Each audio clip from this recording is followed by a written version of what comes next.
जय श्री राम, हर हर महादेव। दोस्तों, बरकत को हिंदी में प्रचुरता मान सकते हैं।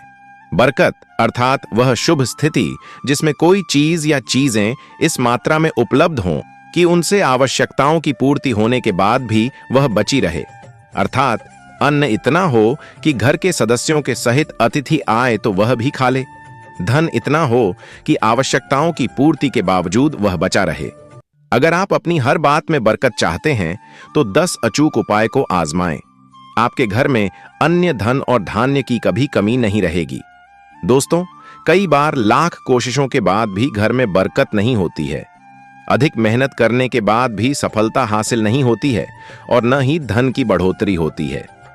ज्योतिष शास्त्र के अनुसार घर में कई बार नकारात्मक ऊर्जा अधिक होने के या फिर देवी देवता पितरों का आशीर्वाद न होने के कारण भी शारीरिक, मानसिक, आर्थिक और पारिवारिक समस्याओं का सामना करना पड़ता है। कई बार तो बनते बनते काम बिगड़ने लगते हैं। ऐसे में आप चाहे तो इन उपायों को अपना सकते हैं। वास्तुशास्त्र के अनुसार इन उपायों को अपनाने से व्यक्ति के घर में सकारात्मक ऊर्जा का प्रवाह बढ़ जाता है। इसके साथ ही सुख, समृद्धि, धन संपदा की प्राप्ति होती है। आइए जानते हैं कि बरकत पाने के लिए रोजाना कौन से 10 काम जरूर करना चाहिए। उससे पहले दोस्तों, चैनल पर आप नए हैं तो चैनल को सब्सक्राइब कर लें ताकि मां लक्ष्मी की कृपा आपके ऊपर सदैव बनी रहे। दोस्तों, मां लक्ष्मी की कृपा आपको चाहिए तो कमेंट बॉक्स में जय मां लक्ष्मी अवश्य लिखें। दोस्तों, पहला उपाय है नंबर 1। दोस्तों, दान दें। प्रकृति का यह नियम है कि आप जितना देते हैं वह उसे 2 गुना करके लौटा देती है। यदि आप धन या अन्न को पकड़कर रखेंगे तो वह छूटता जाएगा। दान में सबसे बड़ा दान है अन्नदान। अन्नदान करने से घर में अन्न के भंडार भरे रहते हैं। गाय, कुत्ते, कौवे, चींटी और पक्षी के हिस्से का भोजन निकालना जरूरी है। हिंदू धर्म के अनुसार सबसे पहले गाय की रोटी बनाई जाती है और अंत में कुत्ते की। इस तरह सभी का हिस्सा रहता है। इस तरह के दान को पंचयज्ञ में से एक वैश्वदेव यज्ञ भी कहा जाता है। 5 यज्ञ इस प्रकार हैं: ब्रह्म यज्ञ, देव यज्ञ, पितृयज्ञ, वैश्वदेव यज्ञ, अतिथि यज्ञ। अतिथि यज्ञ से अर्थ मेहमानों की सेवा करना व उन्हें अन्न जल देना। अपंग, महिला, विद्यार्थी, सन्यासी, चिकित्सक और धर्म के रक्षकों की सेवा सहायता करना ही अतिथि यज्ञ है। अग्निहोत्र कर्म 2 तरह से होता है। पहला यह कि हम जब भी भोजन खाएं उससे पहले उसे अग्नि को अर्पित करें। अग्नि द्वारा पकाए गए अन्न पर सबसे पहला अधिकार अग्नि का ही होता है। दूसरा तरीका यज्ञ की वेदी बनाकर हवन किया जाता है। नंबर 3। दोस्तों, भोजन के नियम। भोजन की थाली को हमेशा पाट, चटाई, चौक या टेबल पर सम्मान के साथ रखें। खाने की थाली को कभी भी एक हाथ से न पकड़ें। ऐसा करने से खाना प्रेत योनि में चला जाता है। भोजन करने के बाद थाली में ही हाथ न धोएं। दोस्तों, भोजन करने के बाद थाली को कभी किचन स्टैंड, पलंग या टेबल के नीचे न रखें, ऊपर भी न रखें। रात्रि में भोजन के झूठे बर्तन घर में न रखें। भोजन करने से पूर्व देवताओं का आह्वान जरूर करें। भोजन करते वक्त वार्तालाप या क्रोध न करें। परिवार के सदस्यों के साथ बैठकर भोजन करें। भोजन करते वक्त अजीब सी आवाजें न निकालें। रात में चावल, दही और सत्तू का सेवन करने से लक्ष्मी का निरादर होता है। अतः समृद्ध चाहने वालों को तथा जिन व्यक्तियों को आर्थिक कष्ट रहते हों उन्हें इनका सेवन रात के भोजन में नहीं करना चाहिए। भोजन सदैव पूर्व या उत्तर की ओर मुख करके करना चाहिए। संभव हो तो रसोई घर में ही बैठकर भोजन करें, इससे राहु शांत होता है। जूते पहने हुए कभी भोजन नहीं करना चाहिए। सुबह कुल्ला किए बिना पानी या चाय न पिएं। झूठे हाथों से या पैरों से कभी गौ, ब्राह्मण तथा अग्नि का स्पर्श न करें। नंबर 4। टपकता नल ठीक करवाएं। दोस्तों, नल से पानी का टपकना आर्थिक क्षति का संकेत है। टपकते नल को जल्द से जल्द ठीक करवाएं। घर में किसी भी बर्तन से पानी रिस रहा हो तो उसे भी ठीक करवाएं। छत पर रखी पानी की टंकी से पानी बहता हो तो उसे भी ठीक करवाएं। नंबर 5। क्रोध कलह से बचें। घर में क्रोध, कलह और रोना धोना आर्थिक समृद्धि व ऐश्वर्य का नाश कर देता है। इसलिए घर में कलह क्लेश पैदा न होने दें। आपस में प्रेम और प्यार बनाए रखने के लिए एक दूसरे की भावनाओं को समझें और परिवार के लोगों को सुनने और समझने की क्षमता बढ़ाएं। अपने विचारों के अनुसार घर चलाने का प्रयास न करें। सभी के विचारों का सम्मान करें। नंबर 6, घर की सफाई। कभी भी ब्रह्म मुहूर्त या संध्या काल को झाड़ू नहीं लगाना चाहिए। झाड़ू को ऐसी जगह रखें जहां किसी अतिथि की नजर न पहुंचे। नंबर 7, घर को साफ सुथरा और सुंदर बनाकर रखें। दोस्तों, घर के चारों कोने साफ हों, खासकर ईशान, उत्तर और वायव्य कोण को हमेशा खाली और साफ रखें। वॉशरूम को गीला रखना आर्थिक स्थिति के लिए बेहतर नहीं होता है। प्रयोग करने के बाद उसे कपड़े से सुखाने का प्रयास करना चाहिए।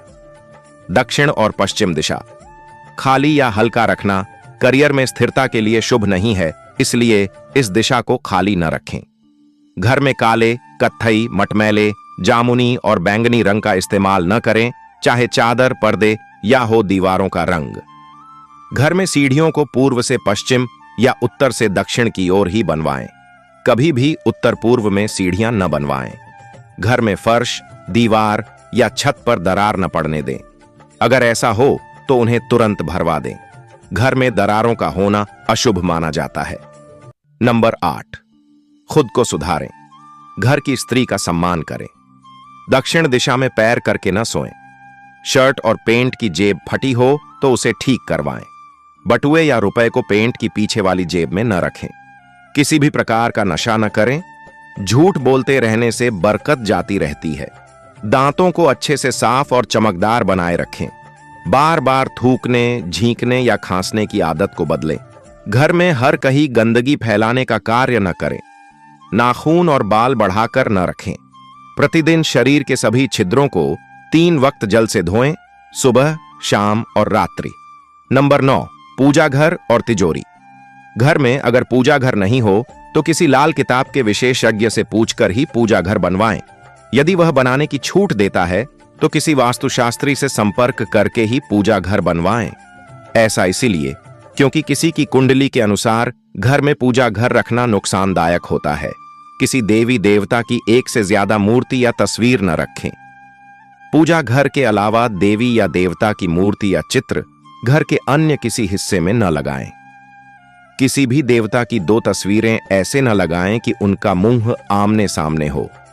देवी देवताओं की तस्वीर कभी नैऋत्य कोण में न लगाएं, वरना कोर्ट कचहरी के मामलों में फंसने की पूरी आशंका रहती है। तिजोरी में हल्दी की कुछ गांठ एक पीले वस्त्र में बांध कर रखें। साथ में कुछ कौड़ियां और चांदी, तांबे आदि के सिक्के भी रखें। कुछ चावल पीले करके तिजोरी में रखें। तिजोरी में इत्र की शीशी, चंदन की बट्टी या अगरबत्ती का पैकेट भी रख सकते हैं, जिससे उसमें सुगंध बनी रहेगी। घर में देवी देवताओं पर चढ़ाए गए फूल या हार के सूख जाने पर भी उन्हें घर में रखना अलाभकारी होता है। जहां मदिरा सेवन, स्त्री अपमान, तामसिक भोजन और अनैतिक कृत्यों को महत्व दिया जाता है, उनका धन दवा खाने, जेल खाने और पागल खाने में ही खर्च होता रहता है। यदि आप अपार धन की इच्छा रखते हैं तो सबसे पहले हनुमान जी से अपने पापों की क्षमा मांगकर प्रतिदिन हनुमान चालीसा पढ़ते हुए 5 मंगलवार बढ़ के पत्ते पर आटे का दिया जलाकर उनके मंदिर में रख कर आएं। हनुमान जी की कृपा हुई तो पहले गृह और ग्रह दशा में सुधार होगा और फिर धन प्राप्ति के मार्ग खुलेंगे। नंबर 10, द्वार देहरी पूजा। दोस्तों, घर की वस्तुओं को वास्तु के अनुसार रखकर प्रतिदिन घर को साफ और स्वच्छ कर प्रतिदिन देहरी पूजा करें। घर के बाहर देहली के आसपास स्वस्तिक बनाएं और कुमकुम हल्दी डालकर उसकी दीपक से आरती उतारें। इसी के साथ ही प्रतिदिन सुबह और शाम को कपूर भी जलाएं और घर के वातावरण को सुगंधित बनाएं। जो नित्य देहरी की पूजा करते हैं, देहरी के आसपास घी के दीपक लगाते हैं, उनके घर में स्थायी लक्ष्मी निवास करती है। घर के बाहर शुद्ध केसर से स्वस्तिक का निर्माण करके उस पर पीले पुष्प और अक्षत चढ़ाएं। घर में लक्ष्मी का आगमन होगा। पीपल में देवताओं का वास होता है। पीपल को सिर्फ शनिवार को ही छूना चाहिए। शनिवार को पीपल के वृक्ष में काले तिल, कच्चा दूध, गंगा जल, शहद, गुण को स्टील या चांदी के बर्तन में डालकर अर्पित करें व सरसों के तेल का दीपक प्रज्वलित करें। बस यह कार्य प्रत्येक शनिवार को करते जाएंगे तो धीरे धीरे दुर्भाग्य दूर होता जाएगा। पीपल के वृक्ष की जड़ में तेल का दीपक जला दें फिर वापस घर आ जाएं और पीछे मुड़कर न देखें। इससे आपको धन लाभ के साथ ही हर बिगड़ा काम बन जाएगा। दोस्तों, वीडियो आपको अच्छी लगे तो लाइक और सब्सक्राइब अवश्य करें। धन्यवाद। जय श्री राम।